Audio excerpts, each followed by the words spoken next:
창세기 49장 8절로 12절 함께 읽도록 하겠습니다. 유다야, 너는 내 형제의 찬송이 될지라. 내 손이 내 원수의 목을 잡을 것이요,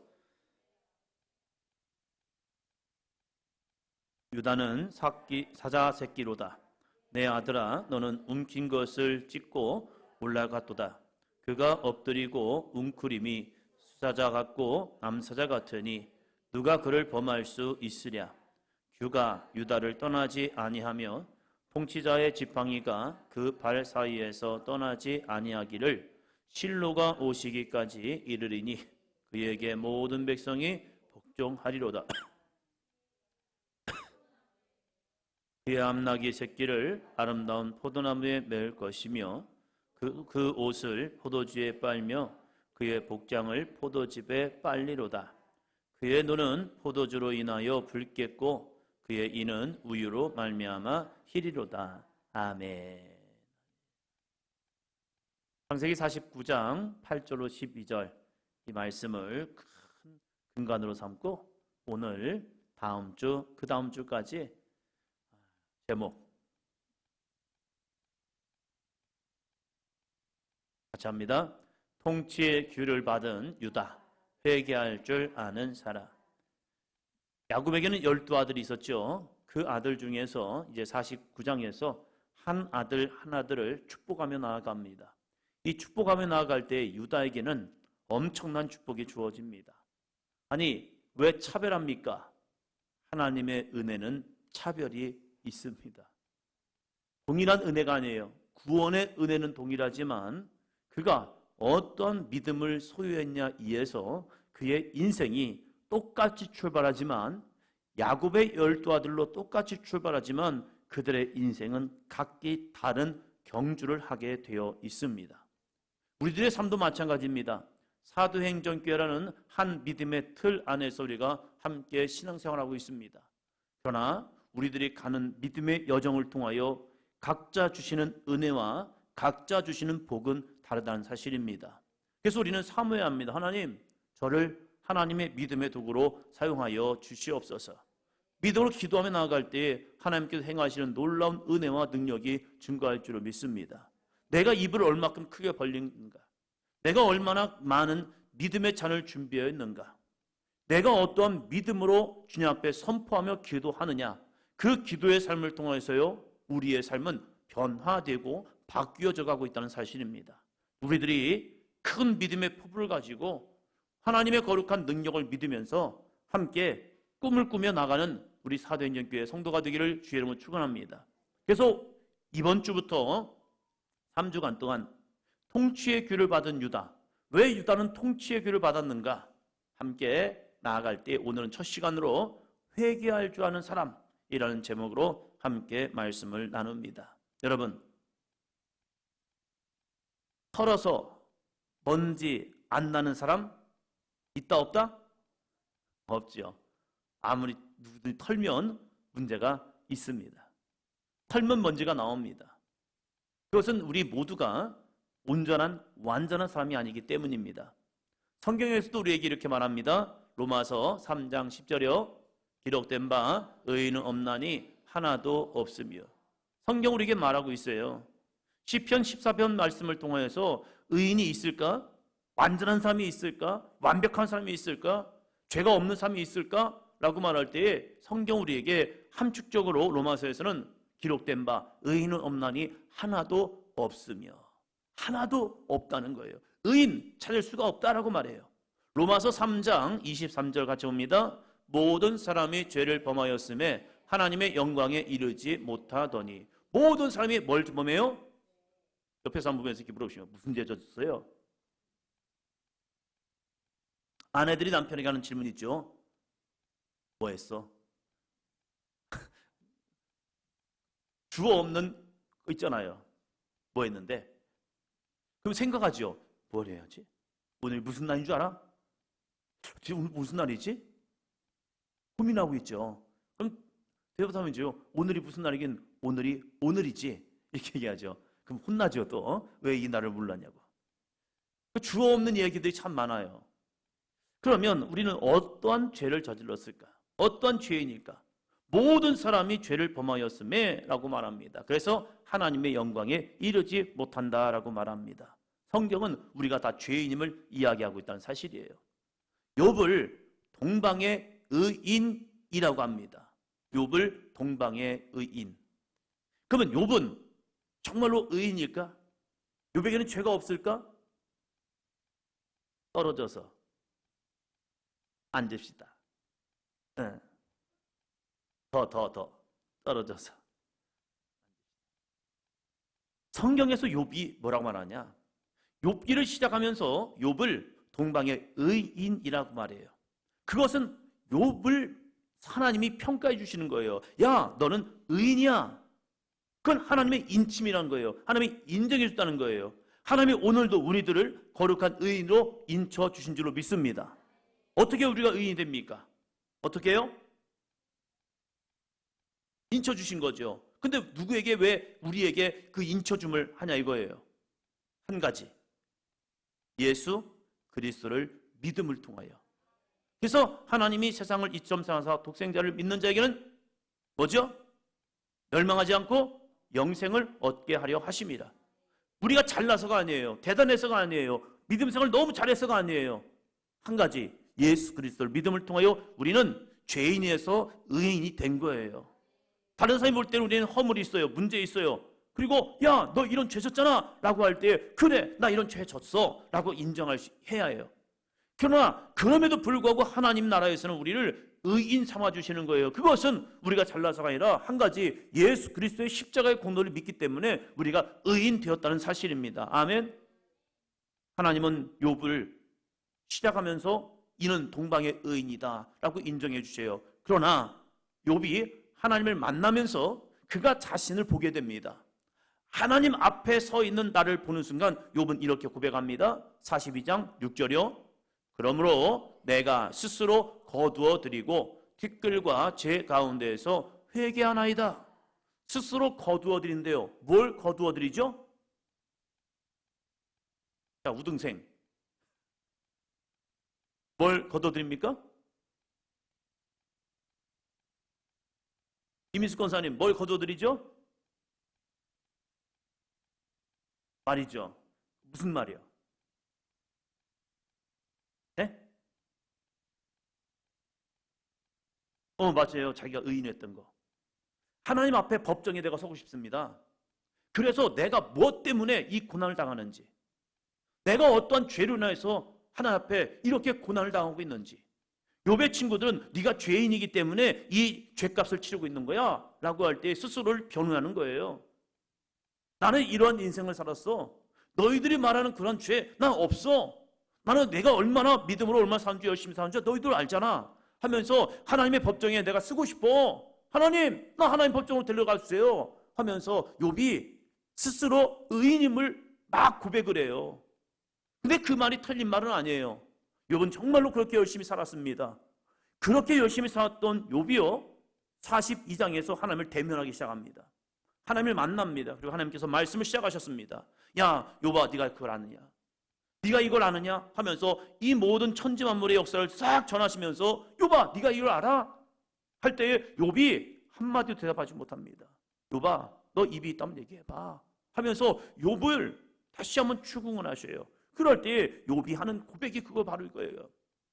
내가 스스로 거두어 드리고 내가 의인이었다고, 내가 믿음으로 이렇게 살았다고 했던 그 모든 말들을 거두어 드리고 어떻게 하느냐? 티끌과 제 가운데에서 티끌과 죄를 뿌리는 사람이 있습니다. 그 사람은요 회개하기 위해서 그래요. 하나님, 나는 티끌과 같은 인생입니다. 나는 죄와 같은 인생입니다. 나는 있다가 사라져버리는 그런 인생입니다. 나는 이런 죄인입니다. 그 티끌과 죄를 자기에게 뿌리면서 내가 뭐한다? 회개하나이다. 왜 회개를 해요? 누가 회개하죠? 죄인이 회개하는 거예요. 드디어 하나님 앞에 딱 섰을 때 나는 죄인이구나. 나는 죄인입니다. 내가 어떠한 죄를 저지르는지, 내가 어떠한 죄인인지를 스스로 보게 된 거예요. 그래서 자신이 내가 했던 모든 말들을 스스로 거두어드리고 티끌과 제 가운데에서 회개합니다. 하나님을 만난 사람들, 주 예수를 만난 사람들은요, 똑같은 고백을 합니다. 자기가 의로운 줄 알았어요. 자기가 정말로 열심히 믿음 생활하는 줄 알았어요. 그러나 예수 그리스도를 만나는 순간 똑같은 고백을 합니다. 한번 더 합니다. 나는 죄인입니다. 나는 죄인입니다. 이 고백밖에 할 수 없어요. 나는 십자가 앞에서 나는 죄인입니다. 이 고백이 나오는 거예요. 내가 예수를 만났는가 만나지 않았는가 그걸 알려면요 쉬워요. 내가 정말로 십자가 앞에서 내가 죄인입니다 라는 고백을 했다면 그 사람 예수님 만난 자입니다. 그러나 내가 죄인입니다, 주여 내가 이런 죄인이에요, 그냥 말로 하는 그거 말고요, 정말로 하나님 앞에서 나 스스로를 바라보면서 내가 얼마나 큰 죄인이었는가를 다시 한번 되새기면서 주여 내가 죽일 놈이네요, 내가 정말로 죄인입니다, 나를 위해서 예수님의 십자가 없었다면 나는 이 자리에 설 수 없습니다, 주님의 십자가 앞에 나는 정말로 감사합니다. 그래서 찬양을 하는 거죠. 그 크신 하나님의 사랑, 와, 이 놀라운 하나님의 사랑. 하나님께서 친히 인간의 몸을 통하여 이 땅에 오셔서 나의 죄를 위해서 십자가에 갈기가게 찢겨서 죽으시면서 내가 너를 사랑하노라 그 거룩한 사랑의 메시지를 듣는 순간 와, 나는 정말로 죄인입니다, 이걸 깨닫게 된다는 사실이에요. 그 사람은 예수님을 만난 자입니다. 그러나 회개가 없다면 그 사람은 예수님을 아직 만난 게 아니에요. 알고 있는 거예요. 예수님을 만나면 변화되는 것은 나는 죄인입니다 라는 고백이라는 사실입니다. 창세기 37장부터 요셉에 대한 이야기가 시작이 됩니다. 요셉에 대한 이야기가 시작되다가 갑자기 38장에서 나오는 주인공이 나옵니다. 이 37장부터 50장까지 전체적인 스토리를 보면요 거의 요셉을 주인공으로 삼고 있습니다. 그런데 갑자기 이거 있잖아요, 네가 왜 거기서 나와, 이것처럼 38장에서 나와요. 누가 나오죠? 유다가 나와요. 자, 유다를 봅니다. 38장. 오늘은 49장을 하는 게 아니라 38장부터 시작을 합니다.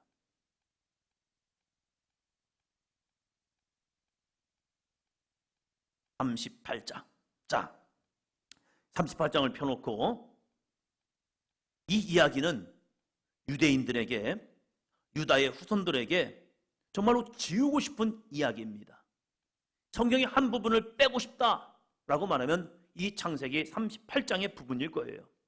자기들의 마음대로 편집을 할 수 있다면, 이 성령의 감동으로 기록된 하나님의 말씀을 스스로 편집할 수 있는 재량권이 있었다면 유대인들은 이 창세기 38장을 그냥 싹 지워버리든지 싹 잘라버리든지 없애버리고 유대인들을 스스로를 좋은 혈통이라 자랑할 겁니다. 유대인들은 늘 고백을 해요. 우리는 저 사마리아인들처럼 섞이지 않았다. 자신들의 피가 더러움과 섞이지 않았다. 그들은 순수 혈통인 것처럼 끊임없이 이야기합니다. 그러나 이 38장에서는요 유다의 혈통이 깨끗하거나 아름답거나 존귀하거나 그런 혈통이 아니에요. 어쩌면 참 더러운 혈통이 되어버립니다. 그것은 유다의 사건 때문에 그래요. 이 유다의 사건은 결코 거룩하다고 할 수 없는 사건이 나옵니다. 이 사건을 그들은 기억한다면 혈통 가지고 자랑할 수 없을 거예요. 근데 놀라운 것은요, 그들은 창세기부터 신명기까지 토라, 율법이라고 하여서 그들은 거의 외울 정도로 이것을 반복합니다. 그렇다고 창세기 38장을 건너뛰는 게 아니에요. 그런데 희한하죠. 눈으로 봅니다. 입으로 읽습니다. 귀로 듣습니다. 그런데 착각하며 살아갑니다. 뭐답니다. 우리는 거룩한 혈통이야. 이해가 됩니까? 이해가 돼요? 아니, 그들은 창세기 38장을 끊임없이 읽는다니까요. 끊임없이 눈으로 본다니까요. 끊임없이 귀로 들어요. 이 창세기 38장을요. 그런데 그들은요, 희한하죠? 우리는 거룩한 혈통이야. 위대한 혈통이야. 축복받은 혈통이야. 이러면서 스스로를 굉장히 자랑합니다. 오늘 왜 이러한 더러운 피, 혈통임에도 불구하고 하나님은 유다에게 통치의 규를 주는가? 하나의 사건만 우리가 잘 찾아내면 됩니다. 왜 하나님께서는 통치의 규를 유다에게 주었을까? 오늘 첫 시간으로 다시 한번 제목합니다. 통치의 규를 받은 유다, 회개할 줄 아는 사람. 이 통치의 규를 받은 유다, 왜 유다가 통치의 규를 받느냐? 한 사건. 뭐 때문에요? 회개라는 사실입니다. 어쩌면 보잘것없고 어쩌면 망해버렸고 풍지박살난 가정입니다. 그런데 이 유다가 하나 잘했습니다. 회개요. 회개를 통하여서 그는 회복되었고, 회개를 통하여서 그는 다시 시작되었고, 회개를 통하여 하나님의 은혜를 누리는 자가 되고 있습니다. 이 유다 사건을 통해서 하나님이 우리에게 주신 메시지는 무엇입니까? 혈통 자랑하지 마. 너 자랑하지 마. 내 능력 자랑하지 마. 오직 너 유다를 만든 것은 전적인 하나님의 은혜다. 할렐루야. 그 은혜를 유대인들이 기억하기 원하셨던 거예요. 그래서 요셉의 사건 속에서 갑자기 한 장을 할애해서 갑자기 이 유다 사건이 그냥 얼토당토하게 나와요. 왜 이 사건이 나오냐 이거예요. 그것은 유대인들에게 야, 너희들이 이러한 은혜와 복을 누리는 것은 한번 더 합니다. 하나님의 은혜입니다. 옆 사람 보시면서요. 당신이 지금 살아가는 것은 하나님의 은혜입니다. 할렐루야. 자랑할 게 없다는 거예요. 내가 지금까지 신앙생활 이렇게 해서, 내가 믿음생활 이렇게 해서, 내가 이런 헌신을 해서 하나님이 나에게 복을 주시느냐? 아니요. 물론 그것 있어요. 그러나 내가 오늘도 믿음의 길을 가는 것은 내가 잘나서가 아니라 하나님의 은혜라는 사실이에요. 자, 38장 1절 2절 봅니다. 그 후에 유다가 자기 형제들로부터 떠나 내려가서 아둘람 사람 히라와 가까이 하니라.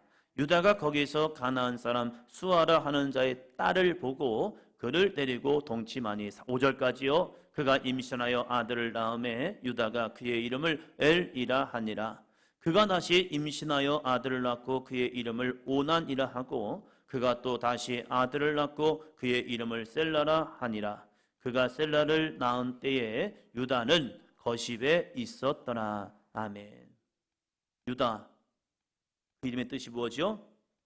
여호와를 찬송하라. 정말 아름다운 이름입니다. 여호와를 찬송하라. 여호와를 찬송하라. 비슷한 말이죠. 유다 또 뭐죠? 할렐루야. 여호와를 찬송하라. 비슷한 이름이죠. 할렐루야. 여호와를 찬송하라. 유다. 여호와를 찬송하라. 유다라고 그의 어머니 레아가 이름을 지면서 이제는 내가 남편과 연합하는 레위에서 이제 여호와를 찬송하며 살아갈게요. 네 번째 아들을 낳고 나서 레아가 이제는 남편 야곱이 아니라 이제는 하나님의 은혜 속에서 내가 살아가고 싶습니다라는 믿음의 고백으로 여호와를 찬송하라라는 이름을 주었어요. 그러면 유다는 여호와를 찬송할 수 있는 믿음의 자리에 있어야 합니다. 우리가 하나님을 찬송합니다, 하나님을 예배합니다 하면서 술집 갈 수는 없는 거 아니에요. 여호와를 찬송합니다, 여호와께 영광 돌립니다 하면서 카지노장 갈 수는 있는 거 아니잖아요. 여호와를 찬송합니다, 여호와를 영광 돌립니다 하면서 클럽에 갈 수 있는 건 아니잖아요. 거기서 막 춤추면서 할렐루야 여호와를 찬송합니다. 그럴 수 없는 거 아닐 거 아니에요. 여호와를 찬송하는 장소가 있어요. 어디죠?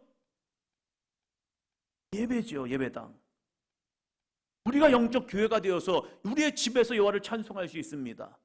우리가 거룩한 성전이 되어서 우리가 거하는 직장에서도 여호와를 찬송할 수가 있는 겁니다. 여호와를 찬송하는 것은 하나님의 거룩한 백성들의 본분인 거예요. 그러나 1절에 보면 유다가 자기 형제로부터 떠나 내려가서 어디로 가죠? 아둘람 사람 히라와 가까이 합니다. 믿음의 공동체를 떠나서, 영적인 공동체를 떠나서, 아버지와 형제들을 떠나서 아둘람에서 히라라는 사람과 가까이 하며 살아갑니다. 히라, 누구입니까? 믿음의 사람입니까? 아니에요. 가나안 사람입니다. 그에게 친구가 되었고 그와 함께 이 아둘람에서 살아가기 시작합니다. 그러면 당연히 만나는 사람들이 있겠죠. 이 히라라는 사람과 함께 어울리면서 그가 누구랑 어울리겠습니까? 믿음의 사람들과요? 영적인 사람들과요? 은혜 있는 사람들과요? 하나님을 예배하는 사람들과요? 아니죠. 아둘람 사람 히라와 함께하면서 그가 접한 것은요, 2절. 유다가 거기서 가나안 사람 수아라 하는 자의 딸을 보고 그를 데리고 동침하니. 유다의 아내 이름이 뭐라고요? 없어요. 나오지 않아요. 수아라 하는 자의 딸인 거예요. 웬만하면 이름을 기록해 줄 텐데 그의 이름 자체가 필요 없는 거예요, 성경에서는. 여러분, 여러분의 이름이 필요 있는 이름이 되기를 주의 이름으로 축복합니다. 웬만한 사람들 다 이름을 집어넣습니다. 그의 며느리 다말도 이름을 집어넣습니다. 그런데 유다의 아내는 기록하지 않아요. 왜요? 그가 낳은 아들들은 하나님의 약속의 계보와 상관이 없는 거예요. 그가 세 아들을 낳아요. 그 세 아들을 낳지만 유다가 이 수아라고 하는 자의 딸을 얻어서 그가 낳은 자식들은 하나님의 언약과는 아무런 상관이 없는 그러한 자녀가 되어버린 거예요. 왜요? 성경은 말합니다. 수아라 하는 자의 딸을 보고 그를 데리고 동침하니 라고 말하는 거예요. 무엇입니까? 자연스럽게 가나안 사람과 가까이 하다 보니까 가나안 사람 수아라는 사람의 딸을 보고 그냥 그를 데리고 동침한 거예요. 뭐 때문에요? 육신의 정욕 때문에요. 이 당시에도 양가의 허락을 받고 결혼하는 예식이 있었습니다. 아브라함은 자기 아들 이삭을 위해서 리브가를 데려오는데 혼인 절차를 갖습니다. 그래서 자신의 종 엘리에셀을 자기의 고향으로 보내서 거기에서 허락을 받고 여인을 데려다가 소녀를 데려다가 자신의 아들 이 이삭과 결혼을 시키는 거예요. 그냥 마음대로 결혼하는 게 아니에요. 양가의 허락을 받고 그들이 합법적인 가정을 이루는 거예요. 이것을 하나님의 은혜라고 말합니다. 그런데 유다는 그걸 잃어버린 거예요. 왜요? 믿음의 자리, 은혜의 자리, 믿음의 공동체를 잃어버리는 순간 자신이 하나님의 자리에 서 버리는 거예요. 그래서 눈에 보이는 대로 한 여인을 바라보았고 그가 마음에 드는 순간 그를 데려다가 그냥 동침하는 겁니다. 유다는 여호와를 찬송해야 할 유다가 어느 순간부터 하나님의 뜻과는 상관없이 내 중심이 되어 살아가는 삶을 살아오고 있다는 사실이에요. 하나님의 주권, 통치를 잃어버리니 내가 인생의 주인 되어 내 마음대로 살아가는 사람이 되었습니다. 우리의 모습은 어떠합니까? 예수 그리스도가 우리의 주인 되심을 고백하는 그리스도인들이 정말로 하나님의 통치, 예수 그리스도의 통치 가운데 살아가고 있냐 이거예요. 나는 그리스도입니다. 나는 거룩한 이름을 가지고 있지만 혹여나 유다처럼 내 생각대로 내 마음대로 내가 원하는 대로 살아가고 있는 것은 아닙니까? 유다는 수아의 딸과 동침하여 자녀를 낳습니다. 첫째 이름 엘입니다. 엘 뭐죠? 뜻이? 3절 그가 임신하여 아들을 낳음에 유다가 그의 이름을 엘이라 하였다. 엘이라의 이름의 뜻을 보면요 한번 따라합니다. 보살핌, 깨어있는, 주의 깊은 이런 뜻을 가지고 있어요. 엘. 그런데 그 엘의 인생을 보면 하나님의 보살핌도 없어요. 영적으로 깨어있는 것도 아닙니다. 그의 행동에는 주의 깊은 것이 없어요. 내 마음대로 내 마음껏. 그래서 6절 7절을 봅니다. 유다가 장자 엘을 위하여 아내를 데려오니 그의 이름은 다말이더라. 유다의 장자 엘이 여호와가 보시기에 악함으로 여호와께서 그를 죽이신지라. 그의 행동은 주의 깊게 행동하지 않아요. 내키는 대로 한 것 같아요. 그는 하나님의 보살핌을 받지 못했어요. 그는 영적으로 깨어있는 자가 아니었어요. 그러다 보니까 그가 장가를 들었지만 여호와가 보시기에 악함으로 그냥 엘의 인생을 하나 평가하는 거예요. 여호와 보시기에 그는 악했다. 그래서 어떡합니까? 하나님이 그가 젊은 나이임에도 불구하고 그를 그냥 죽여버리십니다. 큰 아들이 자식이 없어 죽게 되자 둘째 오난을 죽은 엘의 계보를 이으려고 이 오난을 다말에게 남편으로 줍니다. 그러면 이 오난을 봅니다. 8절이요. 유다가 오난에게 이르되 내 형수에게로 들어가서 남편의 아우된 본분을 행하여 내 형을 위하여 씨가 있게 하라. 무슨 말이냐? 계대결혼. 형이 결혼해서 자식이 없이 죽으면 그 형을 대신해서 동생이 이 형수를 데리고 살면서 형의 계보를 잇는 거예요. 그 자식을 낳으면 그 자식은 나의 계보가 아니라 형의 계보를 이어가는 거예요. 내 자식이 맞아요. 그러나 그것을 내 형의 계보로 이어주는 거예요. 그러니까 내 자식은 육적으로는 내 자식이지만 흐름적으로는 내 자식이 아닌 거예요. 족보를 형에게 준 거예요. 그것을 오난이 압니다. 그래서 한 게 무엇입니까? 9절이요.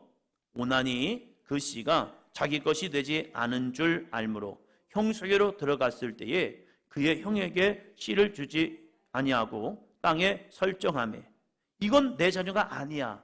이렇게 해서 임신해도 이 아이가 내 자식이 아니야. 그러니까 이 자식을 낳을 필요가 없어 라고 생각해 버린 거예요. 그래서 땅에 설정해 버린 거예요. 이것을 하나님이 어떻게 평가하십니까? 10절이요. 이 일이 여호와가 보시기에 악함으로 여호와께서 그도 죽이시니.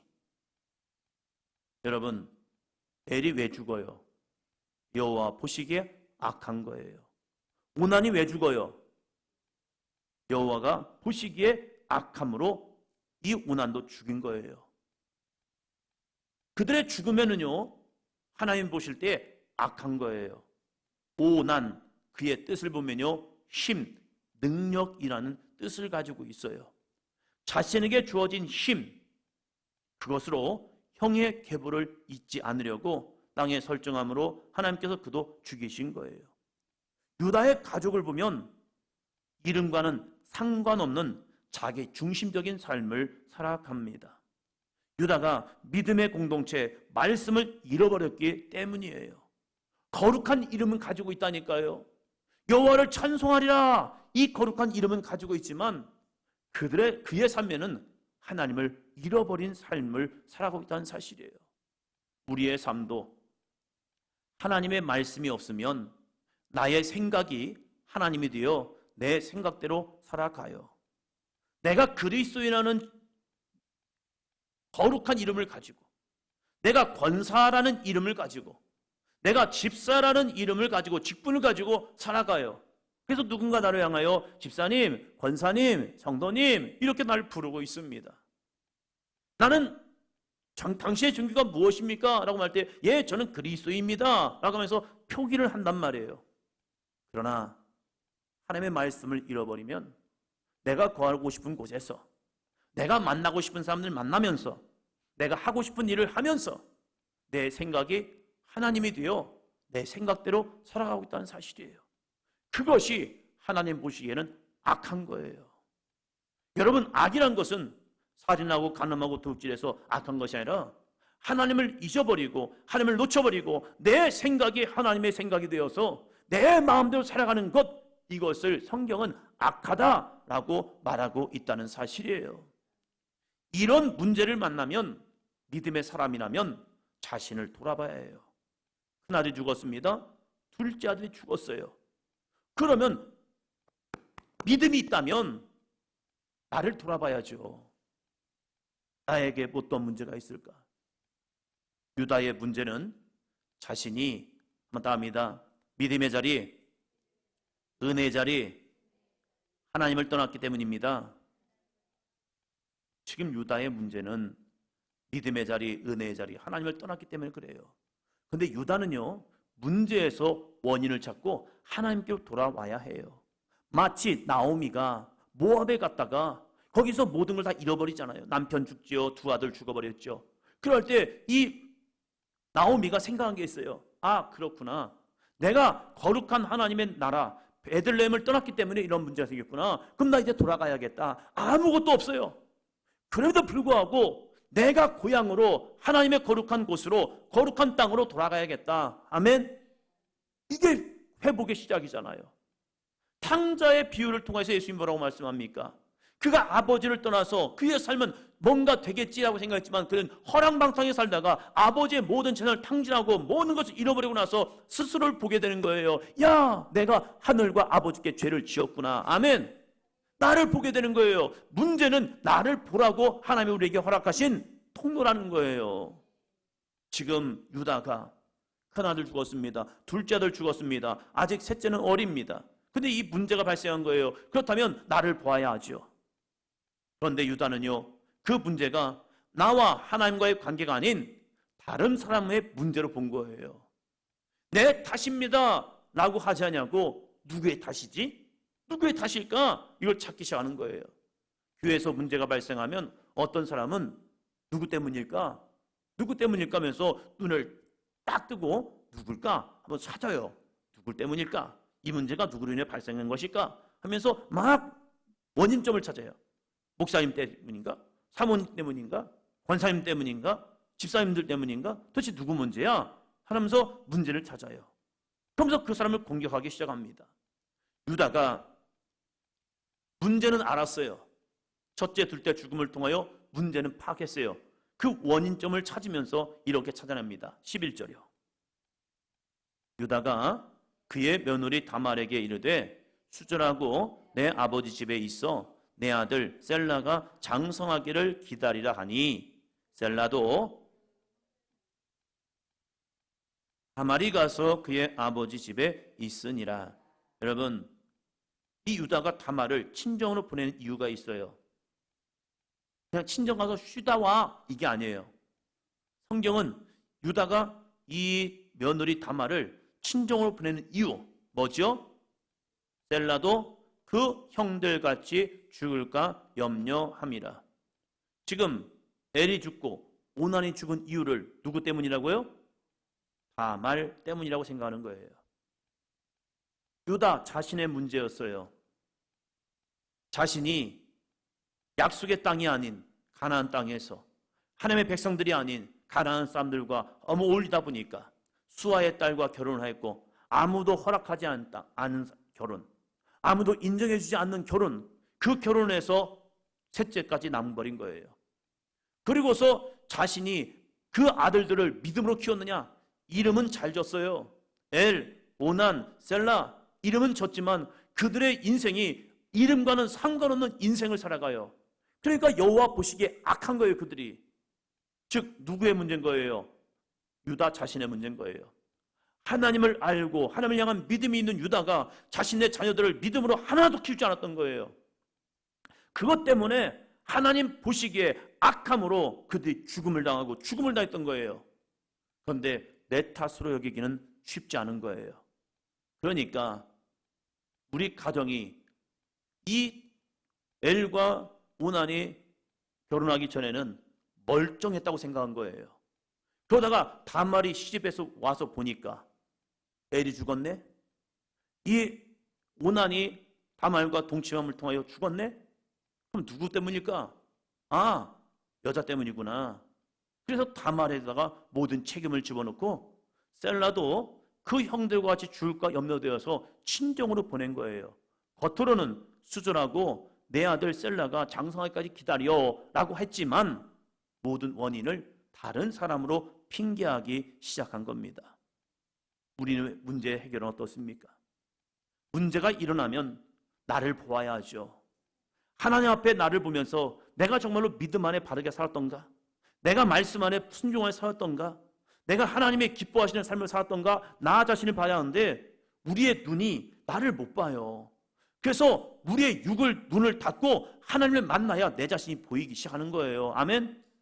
기도는 그래서 눈을 감고 하는 거예요. 물론 눈 뜨고 기도할 수도 있어요. 그러나 눈을 감을 때에 나 자신이 내가 보이기 시작하는 거예요. 눈을 뜨고 있으면 여전히 상대방이 보여요. 문제가 보여요. 환경이 보여요. 상황이 보여요. 그래서 우리는 핑계하고 싶은 거예요. 누구 때문이야? 저 사람 때문이야.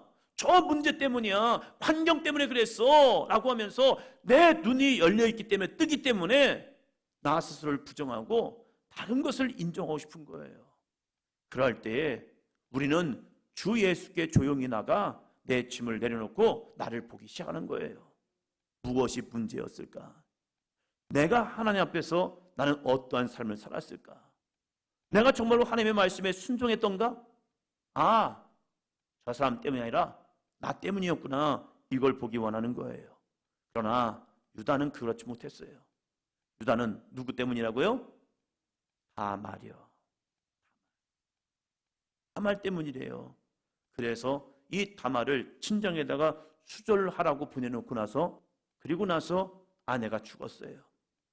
유다의 아내가 죽으니까 그 아내가 죽은 친구를 위로하겠다고 데려가서 유다가 어떻게 그가 위로를 받느냐? 창녀를 만나게 되고 그 창녀와 관계를 통해서 자기는 위로를 받았다고 생각을 해요. 그런데 왜 이러한 일이 발생합니까? 성경은 셀라가 장성했음에도 불구하고 그의 시아버지 유다가 다말을 부르지 않는 거예요. 그리고 양털을 깎을 때가 되어서 이제 이 자신의 시아버지가 자신의 집 근처로 온 것을 알았어요. 그래서 이 다말이 창녀처럼 자신의 몸을 꾸미고 길에서 유다를 만납니다. 유다는 그 창녀를 보고 아, 여기도 창녀가 있구나 해서 그에게 동침합니다.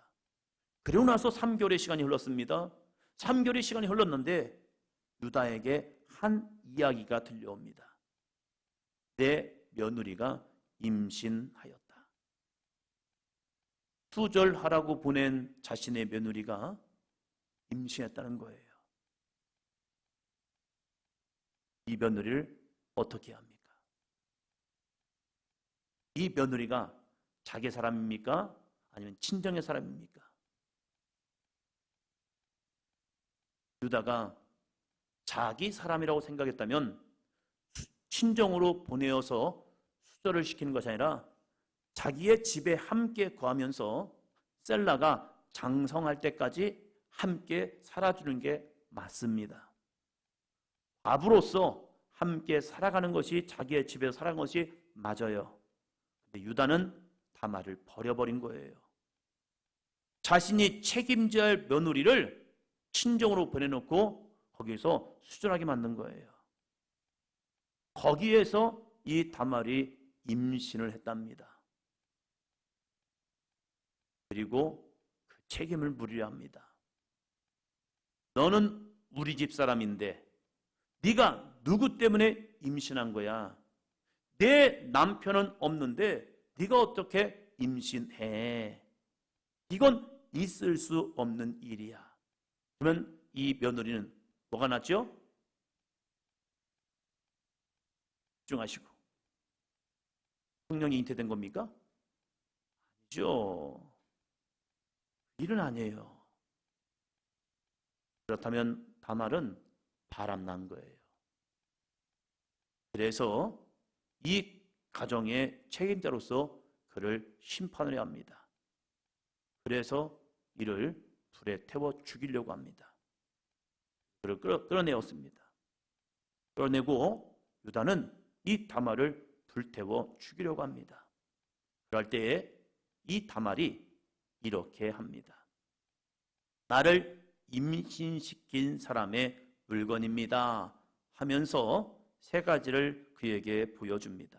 한번 따라합니다. 도장과 끈과 지팡이. 도장과 끈과 지팡이.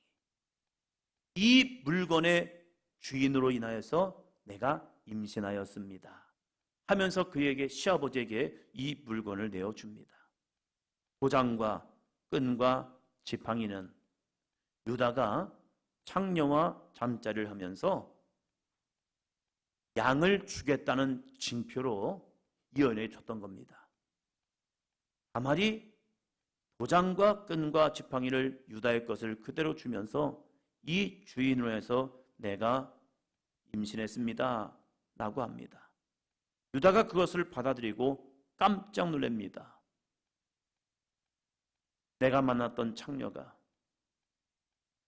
내가 내 정욕을 풀었던 창녀가 아니라 내 며느리였다는 사실을 압니다. 그걸 깨닫고 나서 그가 이러한 고백을 합니다. 26절이요. 유다가 그것들을 알아보고 이르되 그는 나보다 옳도다. 내가 그를 내 아들 셀라에게 주지 아니하였음이로다 하고 다시는 그를 가까이 하지 아니하였더라. 유다가 이 주인을 알아본 거죠. 그것은 바로 자신이었던 거예요. 그러면서 한다는 말이 그는 나보다 옳도다. 유다는 다말을 끌어다가 불로 태워 죽이려고 했습니다. 그런데 정작 죽여야 할 것은 나라는 사실이에요. 그는 나보다 옳도다. 모든 문제의 원인을 다말에게서 찾으려고 했어요. 다말이 없으면 우리 집은 안전할 거야, 평안할 거야, 하나님의 거룩한 복을 누릴 거야 라고 생각했던 겁니다. 그러나 문제의 원인은 다말이 아니라 바로 자신이었다는 사실이에요. 며느리 다말이 자신보다 옳다는 겁니다. 이것은 자신의 과오, 죄를 인정하는 겁니다. 그래서 유다는요, 임신한 며느리를 가까이 하지 아니하였다라고 말해요. 이 가까이 하지 않았다라는 것은 책임지지 않았다는 것이 아니라 여인으로서, 아내로서 가까이 하지 않았다는 거예요. 유다에게는 이제 아내가 없어요. 죽어서. 그래서 다말이 내 자녀를 임신한 걸 알아요. 그러면 이 사람을 내 아내로 맞이할 수 있는 건 아니에요. 왜요? 그 여인은 며느리였기 때문에. 그래서 가까이 하지 않았다는 것은 여인으로서, 여자로서, 아내로서 가까이 하지 않았다는 사실이에요. 왜요? 그와 유다와의 관계는 시아버지와 며느리와의 관계였기 때문에 그래요. 그래서 며느리와의 관계는 자신이 악했기 때문에 이러한 관계를 갖다. 그래서 이것은 악한 행동이었다는 것을 스스로 인정합니다. 유다는 많은 사람 앞에서 인정하기 어려운 자신의 죄를 인정합니다. 유다를 속인 것은 다말입니다. 상황적으로 보면 다말에게 많은 책임이 있을 수 있습니다. 그러나 이러한 상황을 만든 것은 유다 자신에게 있다고 스스로 인정하는 거예요. 가장 큰 원인이 너가 아니라 나라는 사실이에요. 그래서 이것을 한번 따옵니다. 회개의 시작. 회개의 시작입니다. 회개의 시작은요, 한번 따옵니다. 내 탓입니다. 너의 탓이 아니라 내 탓이라고요. 다말이 아니라 내 탓이란 거예요. 내가 불의해서 이 셀라에게 다말을 주지 않으려고 이 다말을 내어 치워버린 거예요. 자신의 집의 문제를 내가 자녀들을 신앙교육 못했던 내 죄가 아니고 내 아들들이 여호와 보시기에 악함으로 하나님의 심판을 받아 죽은 것이 아니고 저 다말 때문에, 저 이방 여인인 다말 때문에 우리의 집에 이 고난이 온 거야 라고 생각해서 그를 내어쳤던 거예요. 다말을 내어치면 우리 집에 문제는 없을 거야 라고 생각했던 거예요. 아니요. 가장 큰 원인은 유다인 거예요. 믿음의 공동체, 은혜의 공동체, 형제들과 아버지의 품을 떠나서 내 마음대로 살았던 원인이 바로 나 자신이었다는 거예요. 이 다말과의 사건을 통하여서 그는 나보다 옳도다, 이 고백을 통하여 모든 문제의 원인을 스스로 껴안기 시작합니다. 회개는 핑계가 아니라 그냥 자신의 죄를 인정하는 것입니다. 답니다. 나는 죄인입니다. 나는 죄인입니다. 이것을 인정하고 고백하고 시인하는 것부터 시작합니다. 아니 그게 아니라요. 이게 아니라 나는 죄인입니다. 우리의 기질과 성품은 어떻습니까? 마태복음 7장 3절이요. 어찌하여 형제 눈 속에 있는 티는 보고 내 눈 속에 있는 들보는 깨닫지 못하느냐. 남의 작은 허물은 너무나도 잘 보여요. 기가 막히게 찾아냅니다. 이게 문제야 라고 찾아내요. 그런데 자신의 큰 죄는 보이지 않죠. 그래서 우리의 신앙에도 내로남불의 신앙이 참 많아요. 내가 하면 로맨스고 남이 하면 불리냐고요. 아니요, 둘 다 문제인 거예요. 아멘. 근데 나는 로맨스라고 착각하고 살아가지고 있죠. 그런데 유다는 자신의 죄를 인정하고 돌이키기 시작합니다. 유다는 며느리 다말의 죄를 물은 것이 아니라 자신의 죄를 안고 스스로 갑니다. 자신의 허물과 죄로 인정하고 갈 때 며느리 다말이 쌍둥이를 낳게 됩니다. 27절부터 29절까지. 해산할 때에 보니 쌍태라, 해산할 때에 손이 나오는지라. 산파가 이르되 이는 먼저 나온 자라 하고 홍색 실을 가져다가 그 손에 메었더니 그 손을 도로 들이며 그의 아우가 나오는지라. 산파가 이르되 내가 어찌하여 터뜨리고 나오느냐 하였으므로 그 이름을 베레스라 불렀고 30절이요 그의 형 곧 손에 홍색 실 있는 자가 뒤에 나오니 그의 이름을 세라라 불렀더라. 아멘. 아우의 손이 먼저 나왔다가 갑자기 또 동생인 베레스가 나오기 시작합니다. 이 베레스의 뜻을 보면 내가 어찌하여 터뜨리고 나왔느냐. 베레스, 터뜨리고 나옴이라는 뜻을 가지고 있습니다. 하나님은 셀레가 아니라 이 다말과의 관계에서 낳은 아들 베레스를 통하여 예수 그리스도의 계보를 있게 하십니다. 만약 유다가 자신의 죄를 회개하지 않고 모든 탓을 다말에게 돌려서 다말을 불살라 죽였더라면, 모든 죄를 덮어씌워서 이 다말을 죽였더라면 유다는 그리스도의 계보를 잊지 못합니다. 그러나 자신이 회개하니 하나님의 구원 역사에 쓰임받는 유다가 됩니다. 하나님은 그가 완전하기 때문에, 그가 의롭기 때문에, 그가 대단하기 때문에 하나님의 구원 역사를 그를 통하여 일하시는 것이 아니라 오늘도 회개하는 사람을 통하여 하나님의 구원 역사는 이루어질 줄로 믿습니다. 하나님께서 우리를 사용하실 때 우리가 완벽해서가 아니에요. 우리에게 흠과 죄가 있습니다. 문제가 있습니다. 흠과 죄, 문제가 있는 사람을 하나님이 그냥 사용하지는 않아요.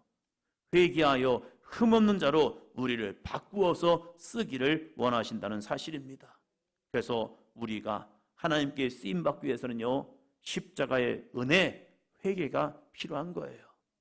우리가 어제까지는, 오늘까지는 우리가 살아갈 수 있어요. 그러나 오늘 이 시간부터 정말로 하나님, 내 문제였습니다. 내 탓입니다. 거기서 끝나는 것이 아니라 이제는 주의 말씀을 붙들고 그 말씀에 순종하며 살아가는 저와 여러분이 되기를 주의 이름으로 축원합니다. 마지막 역대하 7장 14절. 역대하 7장 14절. 같이 읽습니다. 내 이름으로 일컫는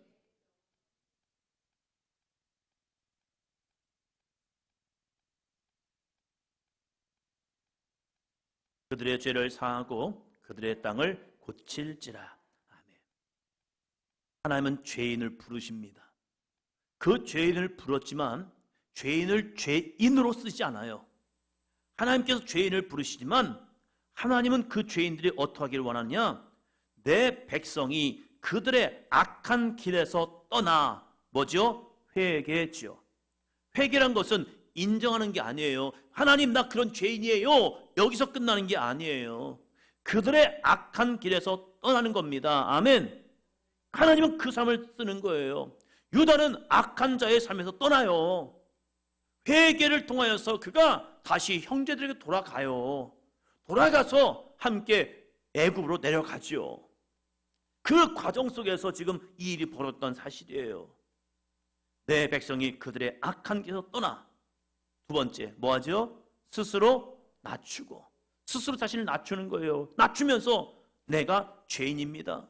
내가 죄인입니다. 하나님, 내가 죄인이었어요. 남이 탓이 아니에요. 환경이 아니었어요. 스스로 낮추면서 이건 내 문제였어요. 하나님, 이건 내 잘못이었네요. 이것이 내 죄악이었네요. 스스로 낮추어요. 그리고 기도하면서 뭐랍니까? 하나님의 얼굴을 찾는 거예요. 하나님, 주님과 함께하기 원합니다. 주님과 동행하기 원합니다. 이제는 주님 안에 거하길 원합니다. 아멘. 이게 바로 뭐예요? 회개하는 삶이라는 거예요. 회개는 악한 길을 떠나고 스스로를 낮추고 날마다 기도하면서 하나님의 얼굴을 찾는 것. 회개했기 때문에 이제 내 마음대로 살아도 괜찮겠네, 이게 아니라 하나님의 얼굴을 찾고 하나님과 동행하는 삶. 아멘. 이게 회개의 이루어짐이에요. 그럼 어떻게 됩니까?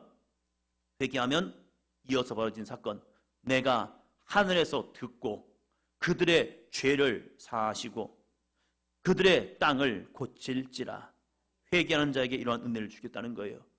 하나님이 우리가 회개했더니 하나님께서 하늘에서 듣고 그들의 죄를 사하는 거예요. 내가 회개함을 통하여 죄사함을 얻어내는 것이 아니라 내가 회개함을 통하여 죄사함이 주어지는 거라는 거예요. 그래서 죄사함은 받는 거예요. 그래서 우리가 자랑할 게 없는 거예요.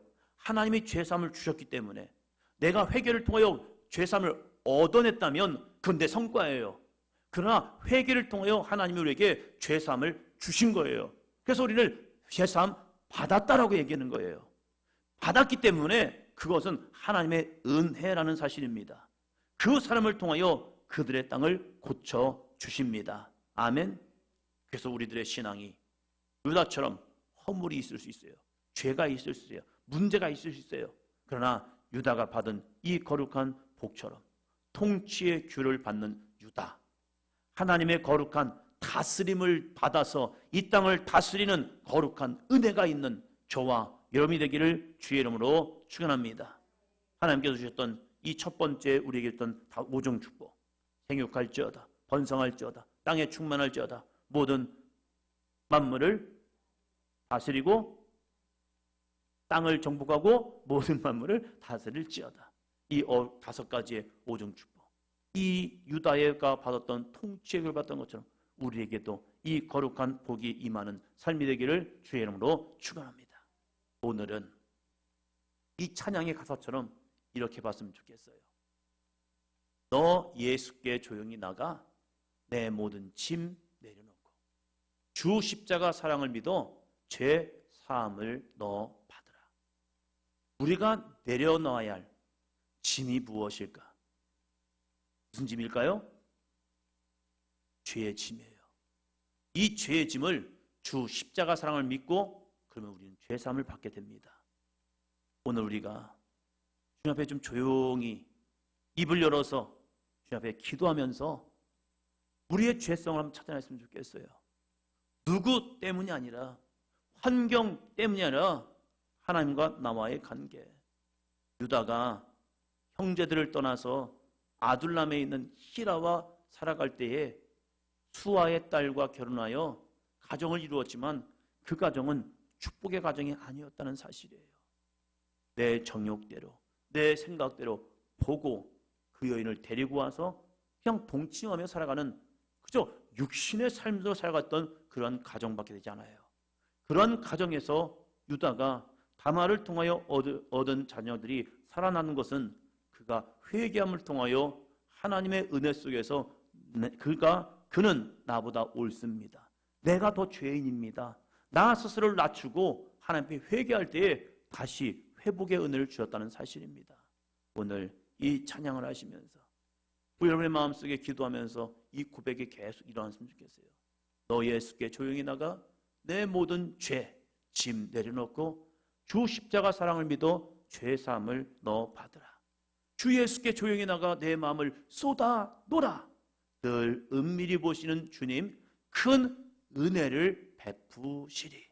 우리의 마음을 쏟아 주님 앞에 온전히 다시 회복되는 이 밤 되기를 주의 이름으로 축원합니다.